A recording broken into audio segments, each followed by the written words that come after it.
अगले कवि हैं शाहरंगधर।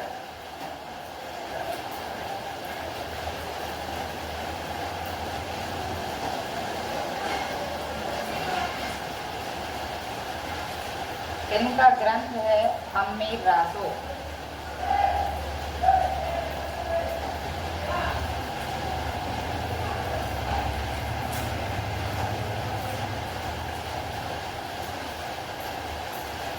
अगले कवि हैं दलपति विजय।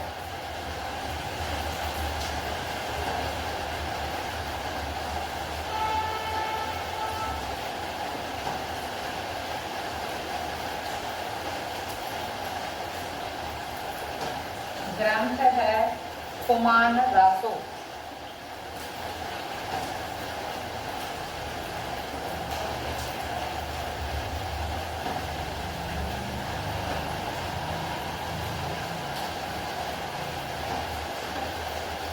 इसके अतिरिक्त विद्यापति की पदावली, अमीर खुसरो की पहेलियाँ आदि रचनाएं, जैन साहित्य, सिद्ध साहित्य, नाथ साहित्य भी इसी काल के अंतर्गत आता है। धन्यवाद दोस्तों।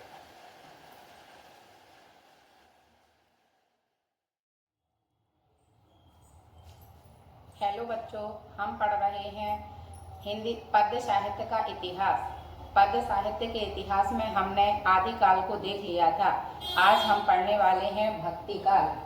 भक्ति काल तक आते आते राजाओं की शक्ति क्षीण हो गई थी, समाप्त हो गई थी। भारत पर मुगल साम्राज्य स्थापित हो गया था और धार्मिक, सांस्कृतिक, सामाजिक, राजनैतिक सभी ओर हमारे देश पर संकट के बादल घिरे हुए थे। इस समय में इस संकट से उबरने के लिए हमारे देश के संतों और कवियों को ईश्वर ही एकमात्र सहारे के रूप में दिखाई दिया। इस समय की कविता वीरता और श्रृंगारिकता को छोड़कर भक्ति, शरणागति और राष्ट्रीय भक्ति की ओर उन्मुख हो चुकी थी। इस समय की कविता में जीवन और मानवता के स्वर गूंज रहे थे। इसीलिए भक्ति काल को हिंदी साहित्य का स्वर्ण काल माना जाता है।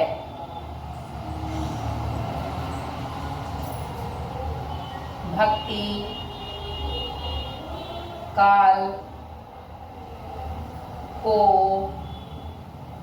हिंदी साहित्य का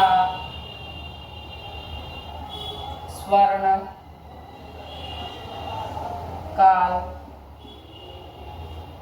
माना कहा जाता है। कहा जाता है और यह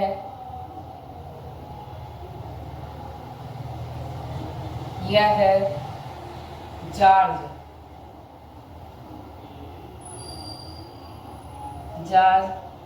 ग्रियर्सन ने कहा।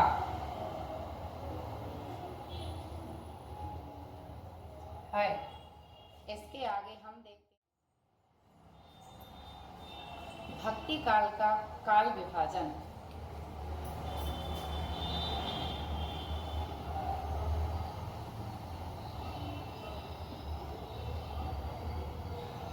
भक्ति काल का काल विभाजन। भक्ति काल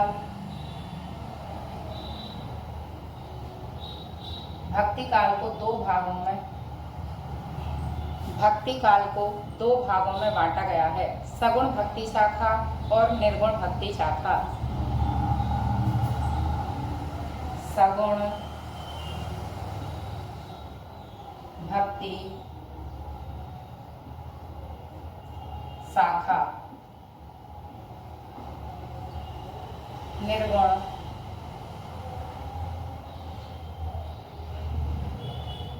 भक्ति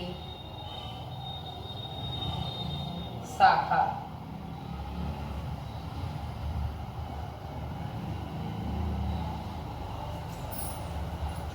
सगुण, जहाँ हम ईश्वर के रंग, रूप, आकार आदि को देखकर हम ईश्वर की आराधना करते हैं, उसको हम ईश्वर का सगुण रूप कहते हैं, जो हमें साकार रूप में दिखाई देता है। दूसरी तरफ आता है निर्गुण भक्ति शाखा। निर्गुण भक्ति शाखा में जो ईश्वर निराकार है, जिसका हम रंग, रूप, आकार आदि देख नहीं सकते, उसको कहते हैं निर्गुण ब्रह्म। अब सगुण भक्ति शाखा को भी दो भागों में बांटा गया है, राम भक्ति शाखा और कृष्ण भक्ति शाखा।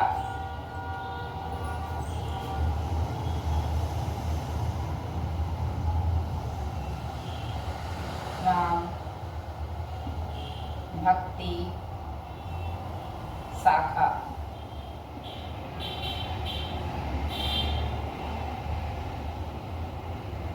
राम भक्ति शाखा। दूसरे तरफ आता है कृष्ण भक्ति शाखा। कृष्ण भक्ति शाखा।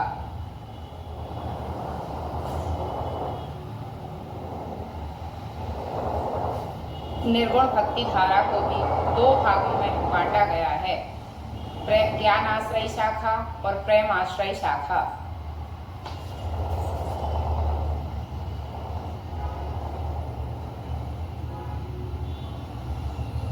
ज्ञानाश्रय शाखा,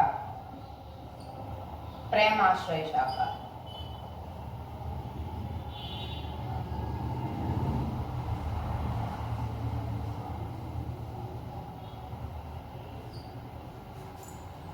शाखा। इस प्रकार हमने देखा भक्ति काल का काल विभाजन। भक्ति काल को दो भागों में बांटा गया है, सगुण और निर्गुण। सगुण को भी दो भागों में बांटा गया है, राम भक्ति शाखा और कृष्ण भक्ति शाखा। निर्गुण को भी दो भागों में बांटा गया है, ज्ञान आश्रय शाखा और प्रेम आश्रय शाखा। जो लोग अब सगुण भक्ति धारा की दो धाराएं हैं, राम भक्ति शाखा, कृष्ण भक्ति शाखा। तो जो राम की भक्ति के मार्ग पर चलकर या जिन कवियों ने राम भक्ति को अपने लेखन का विषय बनाया, उनकी लीलाओं पर केंद्रित रचनाएं की, उन्हें कहते हैं राम भक्ति शाखा के कवि। इस शाखा के प्रतिनिधि कवि गोस्वामी तुलसीदास जी हैं। उनका प्रतिनिधि ग्रंथ जो कि महाकाव्य है, रामचरितमानस है। फिर आते हैं कृष्ण भक्ति शाखा। कृष्ण भक्ति शाखा में वह कवि सम्मिलित हैं जिन्होंने कृष्ण की लीलाओं का वर्णन, उनके लीलाओं का गान अपनी रचनाओं में किया है। उन्हें हम कृष्ण भक्ति शाखा के कवि के अंतर्गत परिगणित करते हैं। इस शाखा के प्रतिनिधि कवि सूरदास जी हैं और इनका प्रतिनिधि ग्रंथ सूरसागर है। इस कृष्ण भक्ति शाखा के अन्य कवि परमानंद दास, कृष्णदास, कुंभन दास, नंददास, गोविंद स्वामी, छीत स्वामी आदि हैं। इन्हें हम अष्टछाप का कवि भी कहते हैं। इस शाखा के अन्य कवि मीरा, रसखान, हित हरिवंश आदि हैं। अब हम आते हैं निर्गुण भक्ति धारा। निर्गुण भक्ति धारा को दो भागों में बांटा गया है, प्रेम आश्रय शाखा और ज्ञान आश्रय शाखा। ज्ञान आश्रय शाखा के प्रतिनिधि कवि कबीरदास जी हैं, जिनका प्रतिनिधि ग्रंथ बीजक है। इस शाखा के अन्य कवि रैदास और गुरु नानक भी हैं। फिर आते हैं हम प्रेम आश्रय शाखा। प्रेम आश्रय शाखा इस शाखा में जिन्होंने प्रेम के माध्यम से ईश्वर को प्राप्त करने का प्रयास किया है, ऐसे कवि प्रेम आश्रय शाखा के अंतर्गत आते हैं। इस शाखा के प्रतिनिधि कवि मलिक मोहम्मद जायसी हैं और उनका प्रतिनिधि महाकाव्य पद्मावत है। इस शाखा के अन्य कवि कुतुबन, मंझन, शेख नबी और उस्मान आदि हैं।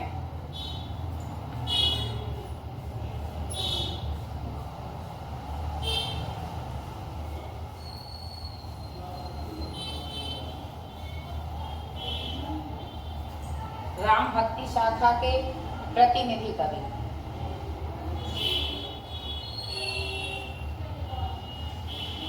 राम भक्ति शाखा के प्रतिनिधि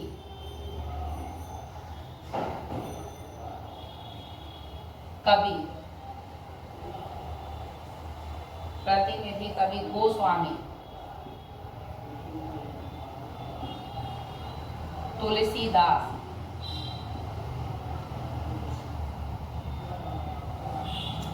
तुलसीदास जी हैं। इनका प्रतिनिधि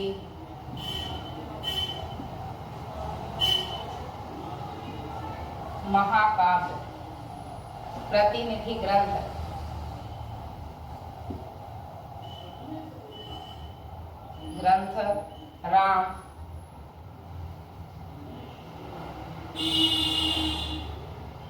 रामचरित मानस